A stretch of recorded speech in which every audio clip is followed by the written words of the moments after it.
Welcome to World Crypto Network Book Club. Today we're reading the first 100 pages of Snow Crash by Neil Stephenson. I'm Thomas Hunt and I'm joined by Nick. Hi Nick, how's it going?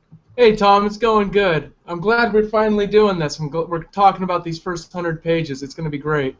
I know you're excited to read it so that you can read the rest of the book. I can tell Finally. already.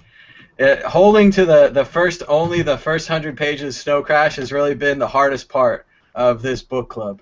I don't It know if really you guys has. if you got a chance to read it over the break, over the last week, but Snow Crash, I've read it a couple times before. It's been quite a while. I read it quite a long time ago, and it still holds up perfectly. It seems like it was written about today's times. There's just no problems going through it. So, of course, well, let's see. Talk about there's a little bit of Bitcoin news today. We saw the price go back up to around 590, 580s from the 560s. So, way to go, Bitcoin. Excellent. I'm wearing my Oakland Athletics shirt because the A's traded their best hitter for the best pitcher in the game. We had a year left on our hitter, and we get a month on this new pitcher. And the A's are now predicted to win the World Series, but our hated rivals, the Tigers, traded for another number one pitcher, also trading one of their good hitters for a good pitcher. So very much excitement in the Major League Baseball today, but you guys don't really care about that. And my Kindle even went to sleep. How is that for a editorial comment? Just a comment. It's interesting that how pitching has evolved over like even just the last decade in baseball. It's become quite an interesting part of the game. It's no longer that you want the big sluggers. You want the good pitchers now. Like you want it like both the A's and the Tigers have what they say four aces. So no matter what night you're going to play them in a 7-game series, you're going to be playing against one of those aces. So it's a very strong position for both teams. So in case anyone's watching us in Detroit, home of the hated Tigers. But I was going to start out, of course, there are going to be spoilers about Snow Crash. We're going to talk about the book Snow Crash. If you haven't read it, there is no movie, so you're going to have to read it, listen to the audiobook, or listen to us spoil it. So here we go. I hope you guys read it. If you read it and you have questions at home, ideas, go ahead and contribute to them now. We have the question and answers running on YouTube. It works on the app. It works on the other thing, on the web browser. You can use the Google Plus to ask your questions. So I'm going to start off with a really, really long quote from Snow Crash. The beginning of the book describes the deliverator and the importance of pizza delivery in this society. Pizza delivery is so important, it's been taken over by the mafia, and the mafia has upheld Domino's old code from the 80s, which was 30 minutes or less, or your pizza's free. And they've upheld that in like a way that only the mafia can. It's now one of the backbones of civilization that you can get a pizza in 30 minutes or less. And that's why they have the deliverator, which our hero, who also is named Hiro, Hiro, is in the beginning of the book. He's a deliverator, and he's driving one of these souped-up pizza trucks called deliverators. And he says, "You want to talk contact patches? Your car's tires have tiny contact patches, like that talk to the asphalt in 4 places the size of your tongue. The deliverator's car has big, sticky tires with contact patches the size of a fat lady's thighs. The deliverator is in touch with the road, starts like a bad day, and stops on a pestada. Why is the deliverator so equipped? Because people rely on him. He's a role model. This is America. People do whatever the fuck they feel like doing. And you got a problem with that? Because they have a right to. And because they have guns, and no one can fucking stop them. As a result, this country has one of the worst economies in the world. When it comes down to it, we're talking trade balances here, once we've brain drained all our technology into other countries, once things have evened out, they're making cars in Bolivia and microwave ovens in Tajikistan and selling them here. Once our edge in natural resources have been made irrelevant by giant Hong Kong ships and dirigibles that can ship North Dakota all the way to New Zealand for a nickel. Once the invisible hand has taken all those historical inequities and smeared them out across a broad global layer of what a Pakistani brickmaker would consider to be prosperity, you know what?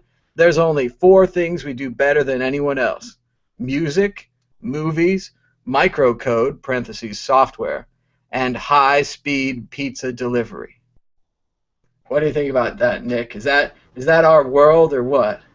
I think so. I mean, you could still get a pizza in under 30 minutes. If you ordered from Domino's recently, they have that like progress menu that goes across. It's like, oh, so and so's making your pizza for you. They put it in the oven at this time. Like it's time stamped. It's crazy. Wow. I haven't ordered in a while, so I don't know if they've changed it. But last time I ordered pizza, I remember on the webpage it had a little progress bar, and there was like a little guy moving around. He had a name. I'm assuming it's like somebody who works at the Domino's that was making my pizza. We're one step away from actually being able to watch it on video while they make your pizza. Right? Wouldn't that be fantastic? Now, with the mafia delivering your pizzas, if your pizza is 30 minutes late, like it says here, the people, they want a free pizza along with their life, liberty, and pursuit of whatever. It was fucking inalienable. If your pizza's late, the head of the mafia, i.e. the head of the pizza delivery company, has to fly to your house in a helicopter, get down on your lawn, and apologize to you on national television. That's so awesome. And of course, the driver would not just be fired, he'd owe the mafia a favor if he delivered a late pizza. So, but moving on to just the general plot of the book starts out, hero is delivering pizzas, and he pulls into a pizza delivery place that is smoking. It's on fire. Obviously, something's going wrong. They've burned a pizza. They've burned the mafia's pizza. And one of the great scenes of the book is the guy's running around with a 3-ring binder trying to figure out what he's supposed to do next in his bureaucracy, because he can't make his own decisions. Everything's been pre-decided. And there's apparently not enough information about what to do when there's smoke and fire and a late pizza at the same time. So they give the deliverator this pizza that's only got 10 minutes left on it. The pizzas come in little cybernetic boxes that fit into a rack in the back of the car, and they keep heated, and they tell you how much time you've got left, as well as interfacing with the GPS, which all sounds very commonplace and modern. But remember, he's describing all this when these things did not exist. GPS did not exist.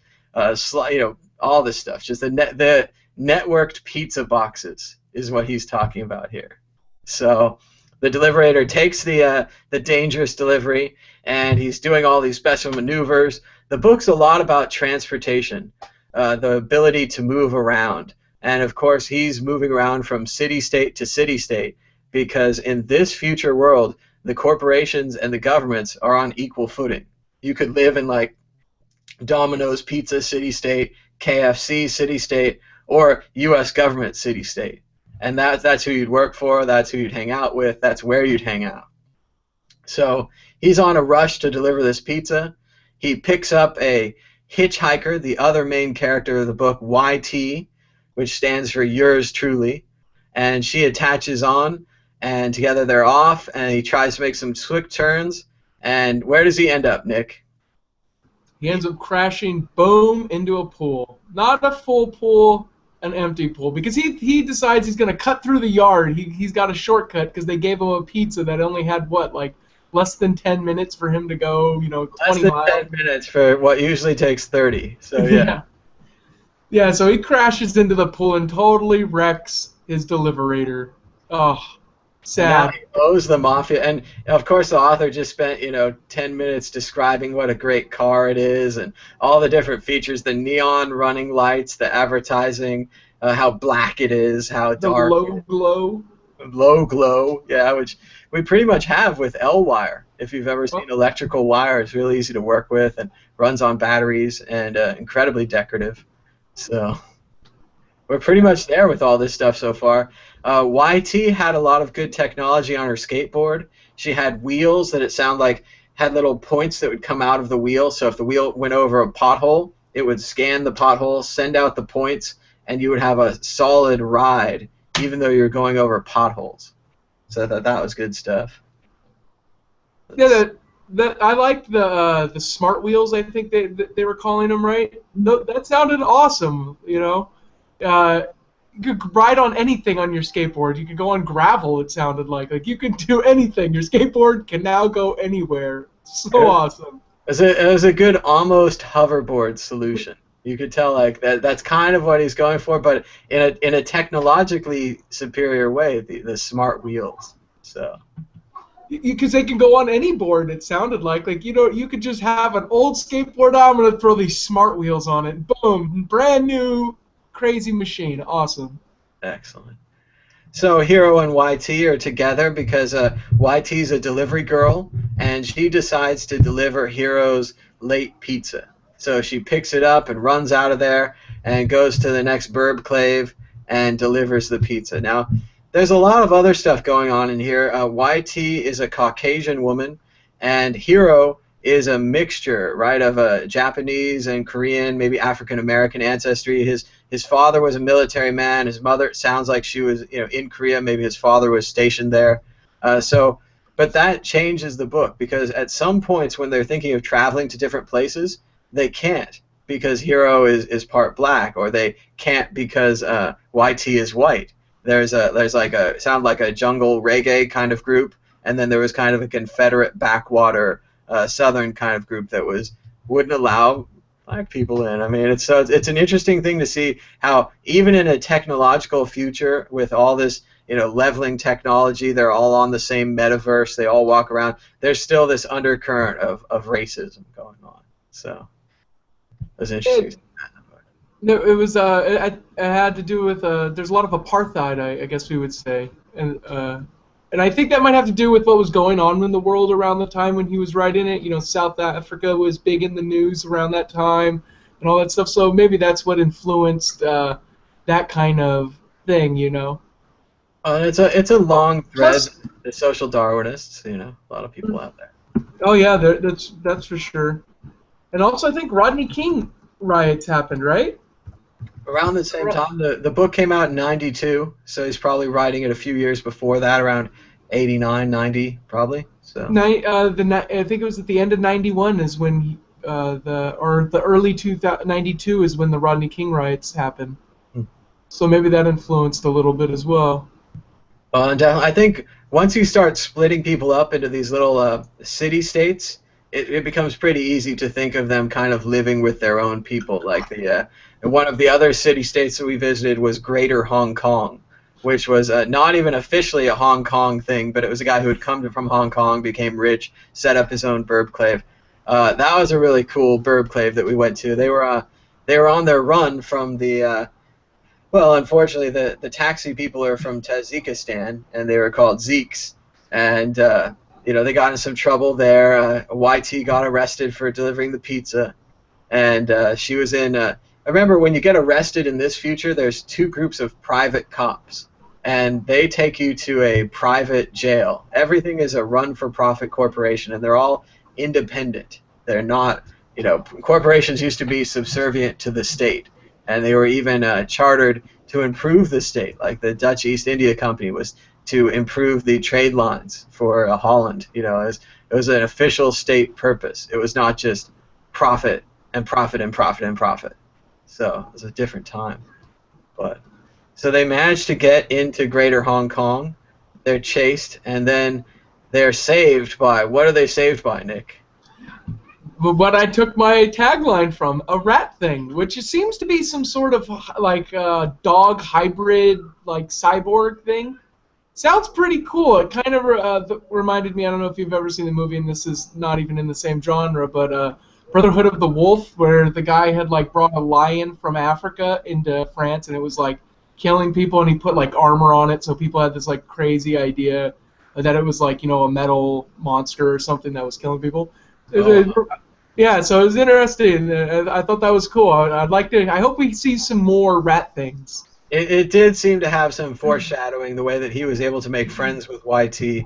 The rat thing was unfortunately injured by a grenade, and YT took pity on it, even though it was a very dangerous thing. The rat thing used to move really fast, and no one had ever actually even seen one that was damaged like this. But YT took pity on it and pulled it back to its cave, and there it's able to receive medical attention and probably will be okay to play hopefully a part later in the book. So. And then one of the other things, there was the two prisons. Remember, she paid the cops off to go to the nice prison, and they were like, "Oh, sorry, we're over full for the night. Can't come here," and they just ripped her off. So then she told them, "I'll see you guys in court for credit card fraud." That's awesome. She's gonna sue the cops, and she'll probably win.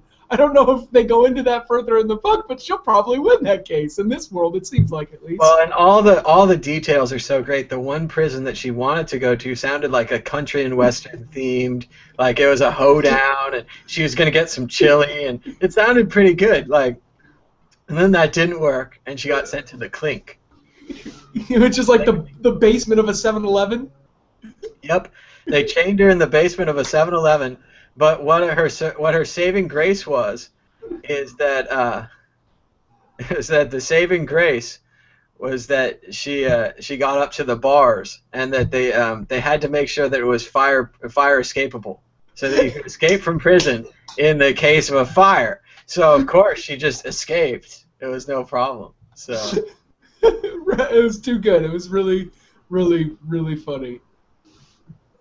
Let's see. So we do have someone that wants to join us in the Hangout. Let's see. Maybe if we'll open up, I guess if we open Skype or something, we try to get it.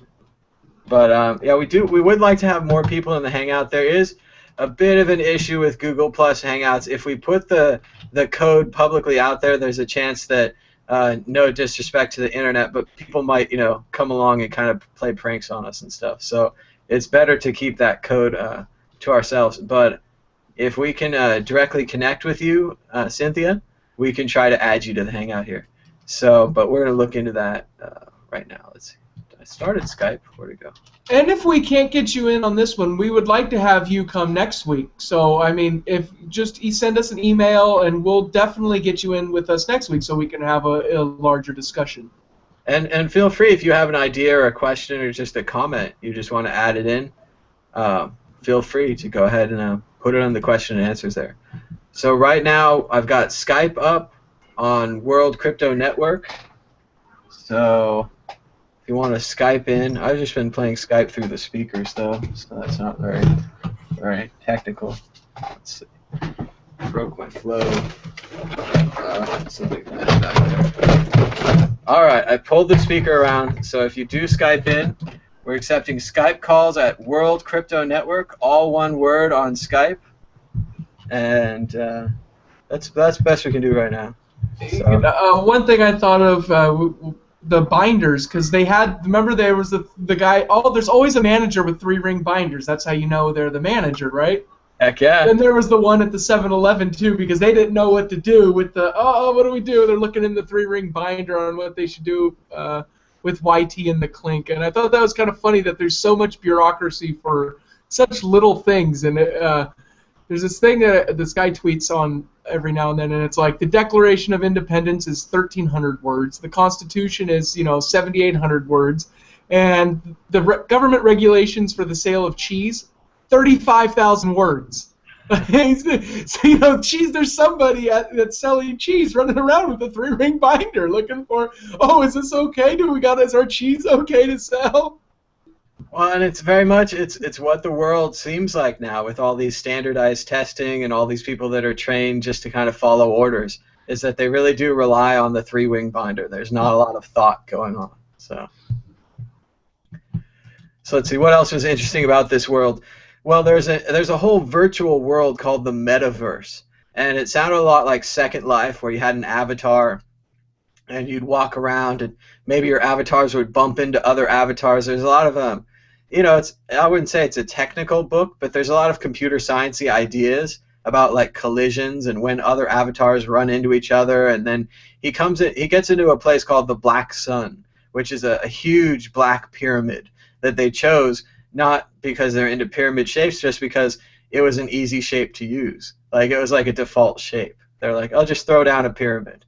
And so they put down a big pyramid, and once you get inside the pyramid, Juanita, one of the other characters, has written facial recognition software that really makes that the place to hang out.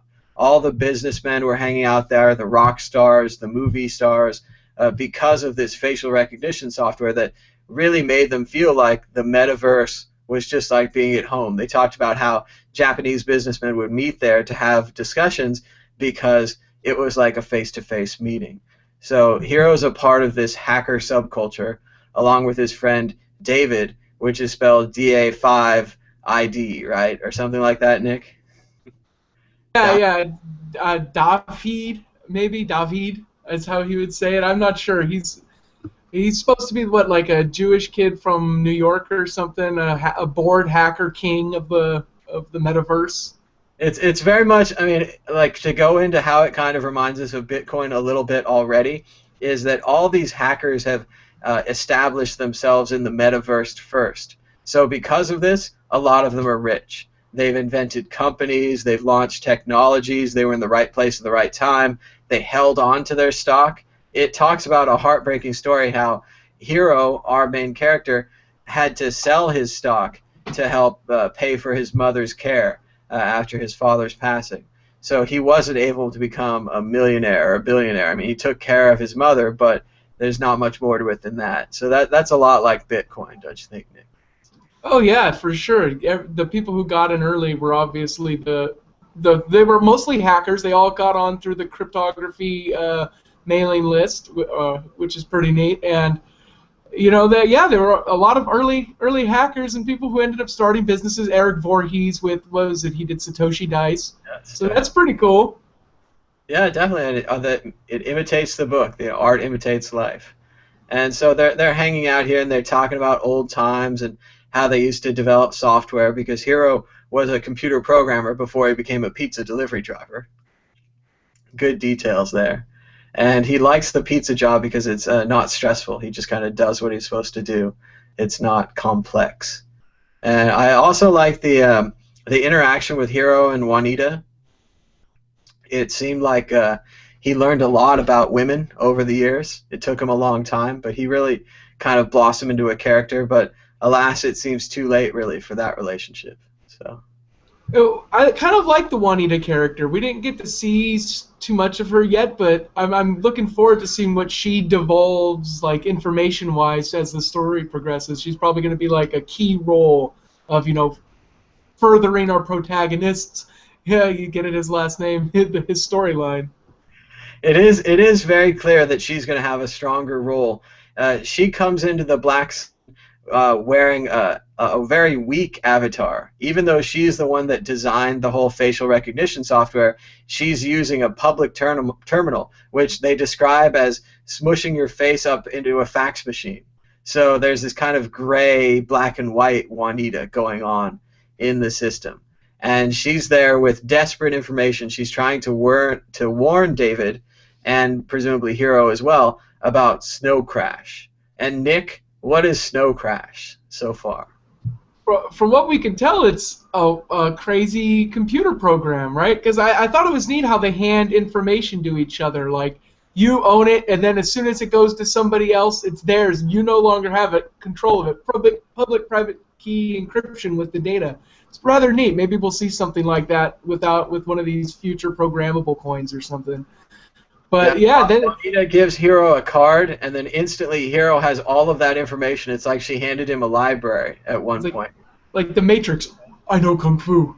Right? And that was, again, what was so funny is that, remember, this whole time that Hiro's in this incredible metaverse, at the same time, he's sitting in a storage unit. And at one point, he forgets to swallow his beer, and his tongue is like getting messed up because he's drinking the beer too long. And it's just this interesting mix between how real the virtual world is going to seem versus how real the normal world is, and again, how kind of lame the normal world is. He's living in a storage unit. It kind of makes up for the scarcity problem, though, right? That's going on in the world. Everybody's in these tight little burb There's probably not a whole lot of land left for anybody to claim. Now they can do it in this metaverse and move away from the scarcity that they've been forced upon on, this world. There might be land, but it does seem like there's a lawless area in between the burbclaves. There's the 2 lines of corporate policemen, and then there's not much else, because it's not like there's a federal government anymore that really unites the whole area or the whole world even. So, but back to the Snow Crash drug, it's crazy. It's like a digital thing that messes you up in real life. It messes with your computer, and it messes with you. And I was thinking, the only thing I can think of that's like that in today is, ever heard that like iDozer, or those like sounds that make you feel like, whoa. I've never really listened to any of that stuff, but supposedly there's like certain wavelengths that if you listen to, it kind of messes with your brain, and you start to feel a little loopy. Now that would be a cool idea if they combined one of those computer viruses that cut off you from your information, and they ask you to pay them bitcoins. And if they combined that with one of those where it played terrible sounds, but awful. Right. And they could play those high-pitched sounds that the teenagers can hear that the rest of us can't hear, like that kind of stuff. I mean, they used to do that at 7-Elevens. I remember I heard like whistlers, I mean, little sounds. Huh, I didn't know that. Oh yeah, it's a crowd control now. The 7-Eleven closest to me, they blare classical music on the front steps, and I like it. I'm like, oh, this is great. I guess everyone else, it's a big turnoff to them. So. Yeah, it's funny. That's funny. I haven't noticed that at the 7-Eleven near me, but I'll have to find out. I'll have to keep that up here. Yeah, it was jamming classical music. So Juanita's, of course, delivering her message just in time, but a 7-foot-tall man from the outside, and Hiro makes a point of telling us that your avatar can only be as tall as you are. Most of them are about average height, but this guy is apparently 7 foot tall. And he's trying to give something to Hiro. He wants to give him Snow Crash. He's already given Snow Crash to David. And inside of the club, and this is, again, the king at the height of his club. He's rich, he's bored, and he's going to take this Snow Crash. So he takes it, or he cracks open the data, and it looks like maybe a little genie or a little djinn comes out, a little character, and this character holds a scroll up in front of his eyes, and there seems to be a reflection of like Snow Crash in the scroll, and then pretty soon David's eyes scroll over and become this, fading digital snow, like when your television doesn't have a reception, which no one knows what that is anymore. But it used to be a really big thing when you couldn't connect to television and there'd be all this stuff on your screen. Trust me, it was a thing. And so he gets that, and then pretty soon David's just frozen. And what we know or we don't know, or what we speculate, is that it's not just his avatar, it's not just his computer that got screwed up. It could actually be himself, the human being. So now we have a possible virus going from computer to person. And it looks like Hiro and YT are going to team up to investigate. We didn't mention where Hiro and YT work. Hiro, he freelances for the, what was it called? The Center for Intelligence something. CIC, I know the initials, the CIC. Because the CIA and the Library of Congress merged together. Because no one knew what the word Congress meant anyway. So it was totally gone. And after they merged, they released a stock offering. So what they became is this information service where everyone just puts everything that they can find out into there, like really open source public information. So if Hiro hears something about a movie script, about a director who likes, likes spiders, I think it was, something like that. Just like that guy in Wild Wild West. Every movie should end with a giant spider, right? But once they find this out, screenwriters can like tailor scripts to him and write, giant spider stories. And that's where Hiro gets paid. Is those screenwriters want that information, they pay the library, and then Hiro, the stringer, gets paid. He says the rest of the time, though, he puts up like worthless information that no one wants, and he doesn't get paid at all. So it's very much, like now, where, well, like the Pirate Bay, where if the information's more popular, it's actually easier to get. And, you actually make more, it's easier. It just, everything rises to the top. And that's just what Hiro's saying. So it's kind of neat that they're talking about the information. Like, they know who controlled or found that information and put it up. And, you specifically pay that person. I mean, you probably don't pay him. It's probably something similar like the iTunes store where, the CIC's taken 30% or some crap, but still, you're basically paying directly to these people. It's kind of interesting that they're considered like the owners of this information, and it's something that we saw on Chris's video from Rob, with Ethereum was he was showing how you could like hash certain media and show like who owned it by like being the original uploader to the internet. I thought that was pretty neat and something that kind of overlapped with what we're seeing come out of the cryptosphere today. And it definitely seems like they might be talking microtransactions. Some of this data might not be very valuable. You'd only buy it for a short amount of time. You'd probably pay a smaller amount, kind of a 0.001, that kind of thing. You really would have that need for what Bitcoin provides, which is the ability to send very small amounts. Yeah. But after David takes the snow crash, we about run out of pages, right? We read about 25% on the Kindle, or the first 100 pages if you're reading in an old-fashioned book like this. And the book, well, it says it's about 400, 500 pages in this hardback version. I know it's around 400 or so on the paperback. It's not a very long book. But we did read the first quarter, and we talked about it here. Did anyone have any questions or comments? They can put them in the side now. But we're heading towards the end here. Nick, what did you think? Anything else to add on the first 100 pages of Snow Crash? I would just like to point out that I thought Neil did a great job of like getting the speed at which like YT is skateboarding across. Like you really felt how fast she was moving. I enjoyed that. It was good. And it's very surprising to me that there's not a movie of this book yet. It seems very accessible. The pizza delivery aspects, the skateboarding aspects. It has the action adventure. It has, I mean, I guess the ages are a little part. We didn't really talk about this, but YT is 16, 17 years old. I think she's 15 or 16. All right, so she's very young. Hero is presumably kind of 24, 28-ish. I thought he had to be at least around 30, give or take a few years. All right, well, I'll be as old as Hero then. And, he's been through college, he's been through work, he's out on his own. And it is interesting, YT at one point, she's like, I wonder what a roll in the hay with Hero would be like. But then she figures that someone that came to bust her out of jail would probably be too ethical to hook up with a 15-year-old girl. That was a great connection she made in her mind. I enjoyed that. Yeah, even if they didn't do it as like a live action, they could do like some really cool animated stuff, maybe with the guys who did like Afro Samurai or something. Or Ghost in the Shell. Yeah. Oh yeah. It would be. I mean, I don't know if Stephenson's maybe averse to having his books made into movies. Maybe he already sold the rights to someone and they're not making the movie. But it does seem like it would be a very good movie, especially just what we've read so far. Just a lot of action, getting the two characters together. And we're going to see what happens in the next part as YT and Hero work together. So over the next week, we're going to read from section 25% to 50%.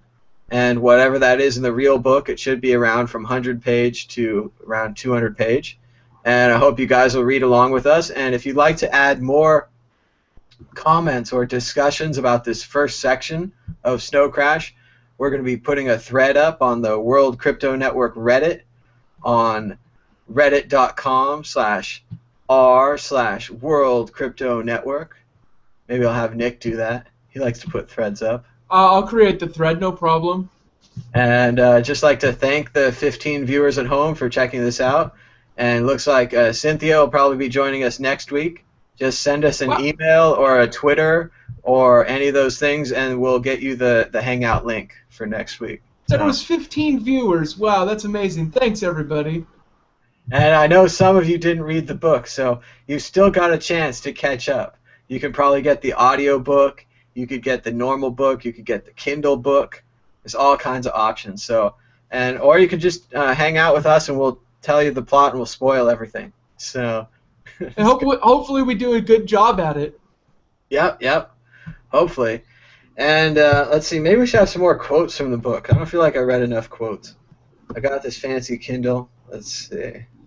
Well, I like that I want to see if there's some taxi lingua or whatever what the taxi drivers speak, because apparently they speak some crazy language that only taxi drivers can speak.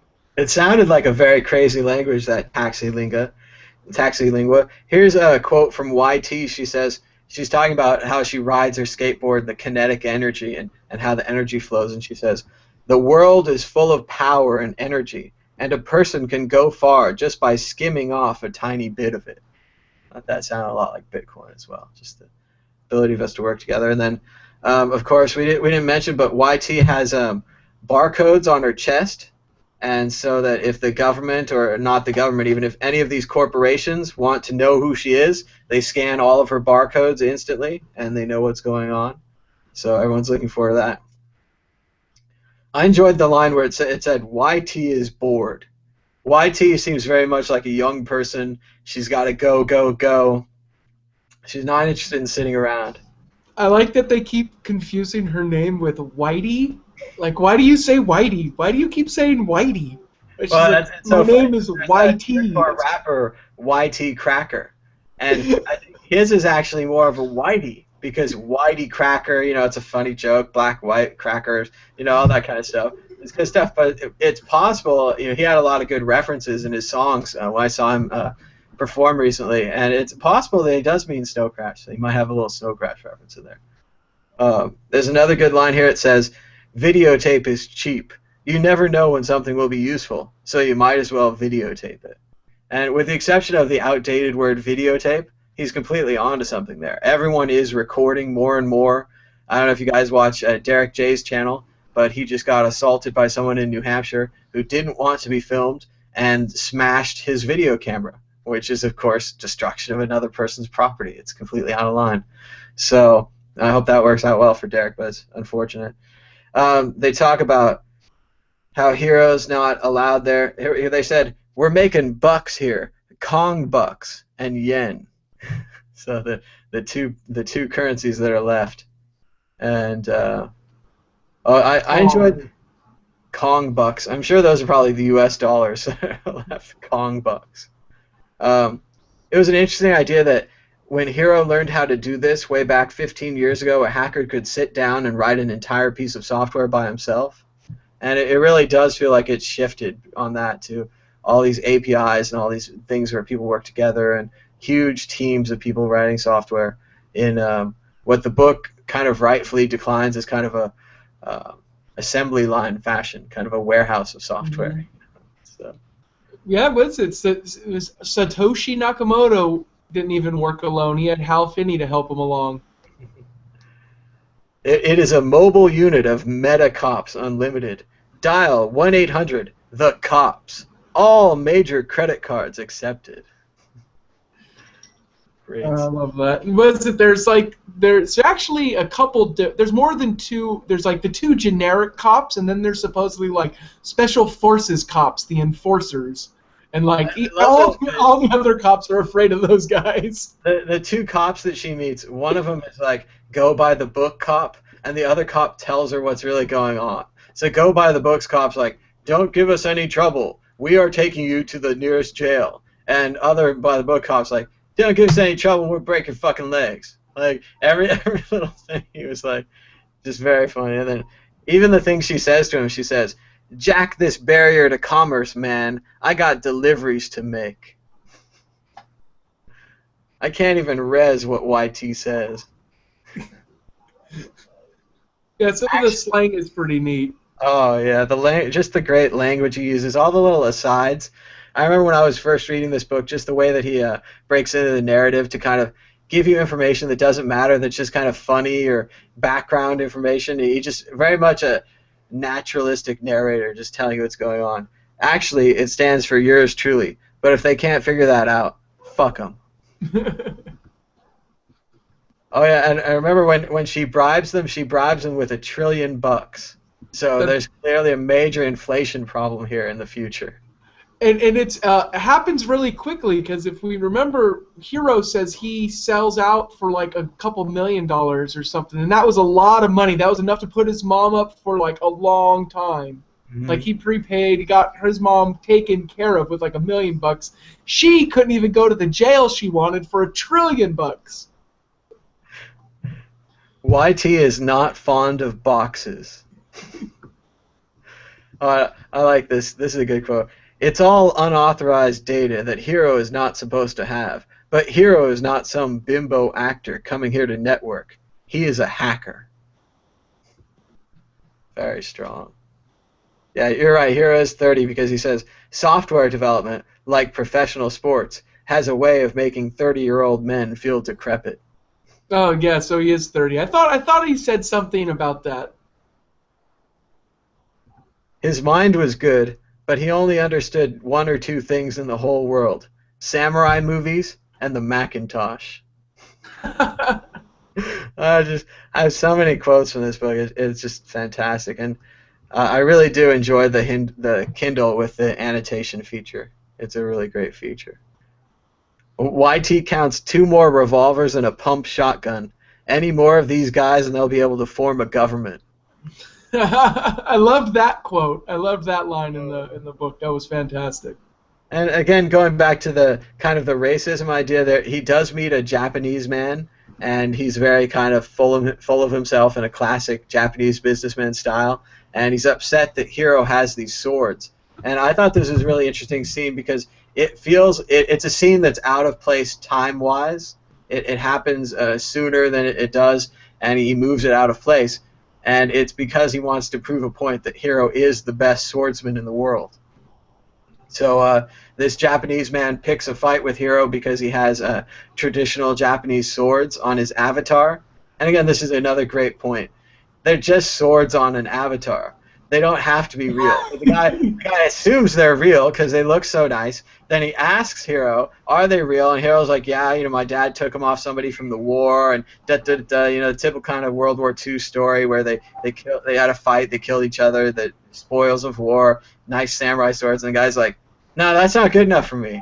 I'm gonna fight you. I'm gonna take these swords back to Japan. These virtual swords that don't even exist." And so they get in a fight in the middle of the Black Sun. And it's just really great back and forth. And then, of course, Hiro just chops his legs off, chops his arms off, has a safe fall on him like a comic book. They carry him out of there. I love the scene he describes how the Japanese businessman's probably in a really nice hotel somewhere. Everything's all plush and pimp.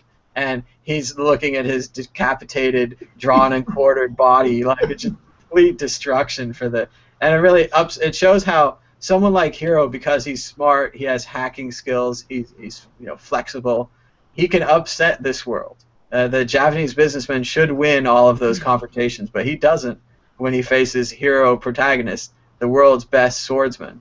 And this is another great thing about this book, which ties into Ready Player One, is that when Hiro cuts his head off, the Black Sun pulls up a top 10 list of sword fighters who have fought in the Black Sun, and Hiro really is number one.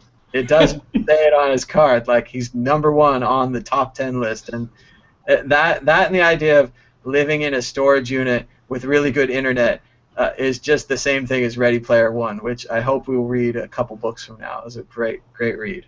What's high score mean? High score? What do you mean? Yeah, what's high score mean?